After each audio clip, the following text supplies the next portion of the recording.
হ্যাঁ বন্ধুরা, দেখো আমি আম ভর্তা বানাচ্ছি, খাবো এখন। খুব জমজমাট করে খাবো। দেখো যে কিনা আম, আমার বাড়িতে গাছ নেই কিন্তু কিনে এনেছি আম, সেটা দিয়েই ভর্তা বানাচ্ছি। চাটনি করে, অনেকে চাটনি বলে ভর্তা বলে, আমি এইভাবে পাকা আম দিয়েই চাটনি বানাচ্ছি। ওর একটু অল্প টেঙ্গা ছিল, সেই জন্য ভাবলাম যে আম ভর্তা বানিয়ে নিই, খাবো। নুন দিয়ে দিয়েছি, চিনি দিয়ে মেখে নিলাম, সঙ্গে লেবু পাতা নিয়েছি। এই যে দেখে নাও লেবু পাতা, লেবু পাতা দিলে একটা সেন্ট আসে, সেই জন্য। কথা বলতে পারছি না বন্ধুরা, আমার মুখে জল এসে গেছে। এটা কিন্তু খুব খারাপ অভ্যাস না, সব মেয়েদের জিহ্বাতে জল এসে যাচ্ছে, মানে চুকা কিছু দেখলে টেঙ্গা। অনেকে টেঙ্গা বলে, আমি চুকাও বলি, টেঙ্গা বলি।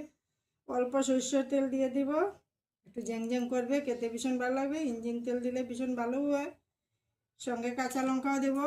কাঁচা লঙ্কা কিন্তু আনি নেই বন্ধুরা, তোমাদেরকে দেখাবো, আমি আনবো এখন। আনি নাই, আমার মেয়ে নিয়ে আয় তো, কাঁচা লঙ্কা নিয়ে আয়। মেয়ে কাঁচা লঙ্কা নিয়ে এসে গেছে, আমি তো আনি নাই, ভুলে গেছি। অনেক মানে আনন্দে ভুলে গেছি যে এখনই আচার খাবো। অনেক টেস্ট হবে। হুম, দারুণ হয়েছে।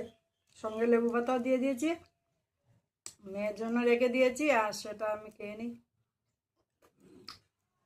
দারুণ। আম ভর্তা কে কে খেতে ভালোবাসো বন্ধুরা, কমেন্ট করে জানাবে আমাকে। আহ, এইভাবে বড়াটা চুষে যেতে ভীষণ ভালো লাগে বন্ধুরা, তোমরাও খাবে এইভাবে। দারুণ হয়েছে।